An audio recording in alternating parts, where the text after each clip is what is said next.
for your message. We are grateful for your presence here to celebrate with us this year's Elderly Filipino Week. Ang iyong words of wisdom ay nagbigay po sa amin ng mas malalim na appreciation ng role ng ating senior citizens sa paghubog po ng aming pamilya, komunidad at ng ating bansa. And naway po maging paalala po ito sa ating lahat na ang okasyong ito ay dapat po nating pahalagahan, igalang at mahalin ang ating mga senior citizens dahil marami na po silang karanasan at ito po yung magbibigay ng inspirasyon sa atin sa mga nakababatang henerasyon. So, kamusta po ang lahat? Okay pa po ba kayo? Ayan. Yes! Alright. And sana po ay nag-enjoy kayo. And to share his words with us, please welcome the President of Capital Christian Leadership, Commodore Oscar Garcia. So, palakpakan po natin.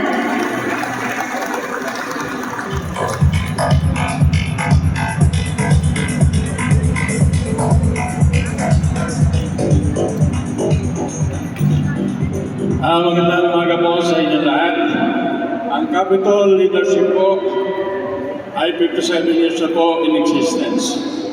Bago po pasimulan ang aking mensahe, bagamat ng aking po secretary ay nag-prepare po ng aking speech, pero English po ang kanyang ginawa, ay gusto ko po talagang bukal sa aking puso ang aking ibibigay na mensahe po sa inyo. Base po sa aking naging experience. Bago po ang lahat, gusto ko lang sanang batiin ang bumuo ng kasaysayan po ito. Alam ko po, taon-taon ay ginagawa po itong pagpupulong ng mga senior na katulad po natin. Mamaya, bago ko po wakasan ang aking pananalita, mag-invite po ako ng mga 3 o 4 na senior dito sa harap para lalo tayong masiyahan sa isa't isa. Bago po pasimulan ang aking mensahe, batiin ko muna po ang mga taong talagang nagpunyagi para ang pagsasama-sama ng mga senior na katulad po natin na nagkakaisa po tayo sa araw po na ito. Unang-una po, kanina tayo po ay nagsamba at pasalamatan po natin ang Eucharistic celebration. Ang celebrant po natin is Reverend Father Alvin and Binga Cruz. Galing pa po siya ng Diocese of Alaminos, Pangasinan. Kanina rin po ay welcome tayo ng Manila Orchestra. Nakita ko po talaga yung aking mga senior ay talaga ho naman na intak na po sila. Ako na rin kanina, gusto ko rin sana tumayo at gusto ko sana hatak ako ng isa para mag-ballroom mo kami sa harap. Pero alam ko, mamaya meron mo kayo sumba. Okay? Pasalamat po tayo. At siyempre po, kay Engineer Bian Mateo, Senior Vice President for Operation ng SM Supermalls and SM Cares Program Director for Senior Citizens. Of course, ang mga mensahe po na ipinarating na po sa atin, lalo-lalo na po ang representative po ng ating butihing Secretary ng Social Welfare and Development. Napaka-busy po ng ating Secretary, lalo-lalo na po itong manangyaring bagyo at meron po tayong lindol. Ito pong umaga ay binayan po ng gusto ang Cebu. Dalangin po natin, sana wala po sa ating mga kababayan ang manasaktan dito po sa lindol na nangyari po sa Cebu. Yan lang pong umaga. Of course, sa ating pong mga mabuting commissioner, si ating pong commissioner na si Commissioner Ricardo Reiner D. Cruz III, Commissioner Enrique M. Rodeles, Commissioner Enrique Espejo, Commissioner Heidi Yap Patron, the National Commission of Senior Citizens, of course the Secretary Dante Francis M. Ang II, Chairman, Commission on Filipino Overseas. Huwag hindi nyo kayo pumapalakpak. Pumalakpo kayo para ma-exercise nyo ang ating mga kamay po natin. Salamat po. Assembly po, si Mr. Jerry Ocampo, Chairperson, Australian Filipino Community Services. Si Commissioner Edwin G. Espejo, Commissioner Eddie Yap Patron, palakpakan po natin. National Commission on Senior Citizen. At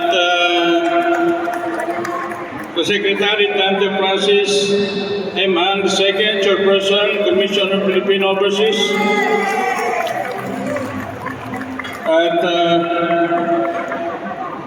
At nasabi ko na po, no, si Mr. Jerry Ocampo, Chairperson, Australian Filipino Community Services, nagsalita po kanina. At siyempre po, Assistant Secretary Elizabeth N. Lopez de Leon, Assistant Secretary for Community Participation ng DILG. Kaya maya, siguro mamapaligan na ho natin ang buting mayor ng Pasay na aking panggumare at talagang ang mayor po ng Pasay talagang napakasipag at talagang bukas sa puso, lalo-lalo na po sa mga senior citizen. Okay po, at mamaya po, kayo rin po ay meron din mo kayo Zumba at binabati ko rin po si Lieutenant Colonel August Antonio N. Balute, LDP, DITP, PD, Regional Director, National Capital Region.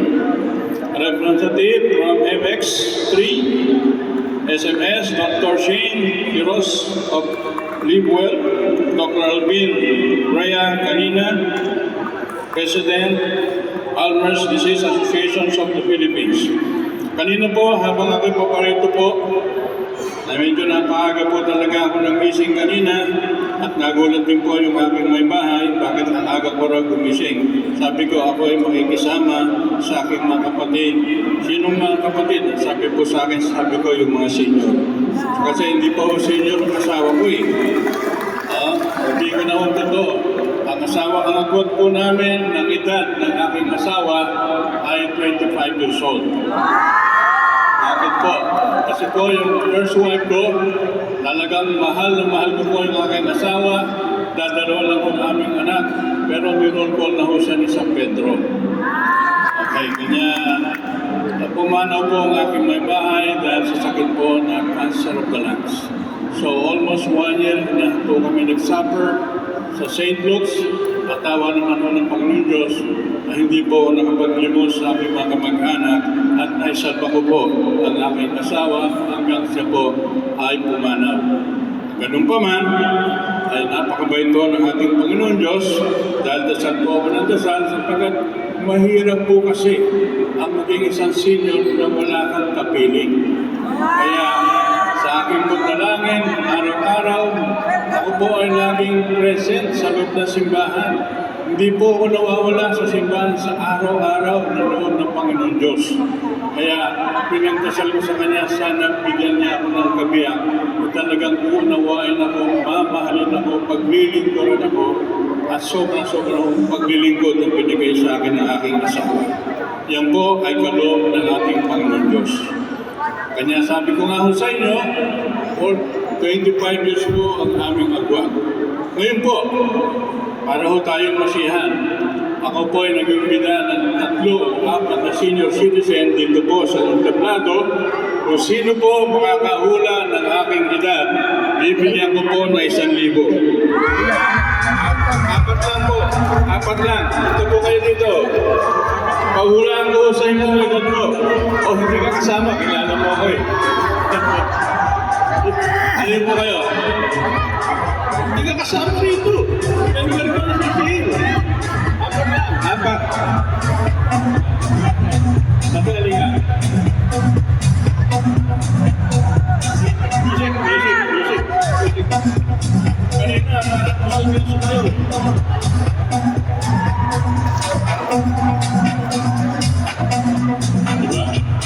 Okay kayo na?